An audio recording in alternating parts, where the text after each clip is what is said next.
নমস্কার সম্মানীয় দর্শকবিন্দু, পিএম কিষাণ এর 17 নম্বর কিস্তির টাকা নিয়ে একটি গুরুত্বপূর্ণ আপডেট নিয়ে আজকের এই ভিডিওতে আমি আলোচনা করব। 17 নম্বর কিস্তির টাকা কবে দিবে এই নিয়ে আমরা অপেক্ষায় আছি, আর বেশি দিন অপেক্ষা করতে হবে না আপনাদের। 16 নম্বর কিস্তির টাকা আপনারা পেয়েছেন ফেব্রুয়ারি মাসে। তো আমরা সকলেই জানি 4 মাস পর পর কিন্তু 3টে কিস্তিতে আমাদেরকে 2000 টাকা করে পিএম কিষাণের টাকা দেওয়া হয়। ইতিমধ্যেই ভোট চলাকালীন আমরা জানি যে টাকা না দেওয়ার সম্ভাবনাটাই বেশি।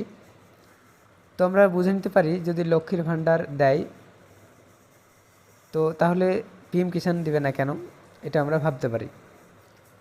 পিএম কিষাণের টাকা আপনারা পেতে পারেন, কোন মাসে পাবেন সেই নিয়ে আমি আজকের ভিডিওতে আলোচনা করব।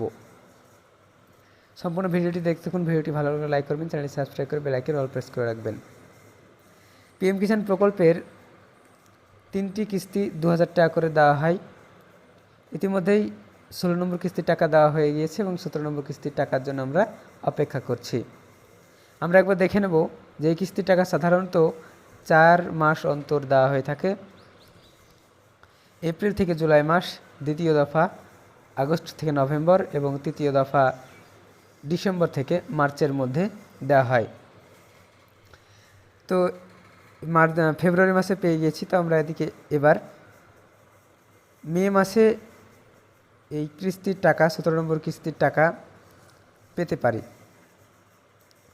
তো ভোট চলাকালীন নিয়ম যে কোনো রকম কোনো প্রকল্পের নতুন কোনো প্রকল্পে টাকা দেওয়া যাবে না। তো নতুনভাবে কোনো প্রকল্প চালু করে সেই টাকা এই ভোট চলাকালীন দেওয়া যাবে না। আমরা ধরে নিতেই পারি যে পিএম কিষাণ আগে থেকে দেওয়া হচ্ছে, সেহেতু আপনারা মে মাসের দিকে 4 মাস যেহেতু মাঝে ডিস্টেন্স থাকে, তো মে মাসের দিকে আপনারা টাকাটি পেতে পারেন। লক্ষ্মীর ভাণ্ডার যেমন পাচ্ছেন তো তাই আপনারা পিএম কিষাণ টাকাও পেতে পারেন। তো এর জন্য সরকারিভাবে কোনো রকম নির্দিষ্ট দিন ঘোষণা করা হয়নি যে কবে টাকা আপনাদের ব্যাঙ্ক অ্যাকাউন্টে ঢুকবে। কোটি কোটি কৃষক এই প্রকল্পের সুবিধা পাচ্ছে। তো আপনাদেরকে এই আপডেটটি দিয়ে আমি উপকার করতে পেরেছি আশা করি। চ্যানেলটিকে অবশ্যই সাবস্ক্রাইব করবেন, বেল আইকন অল প্রেস করে রাখবেন এই ধরনের নতুন নতুন আপডেট সবার আগে পাওয়ার জন্য।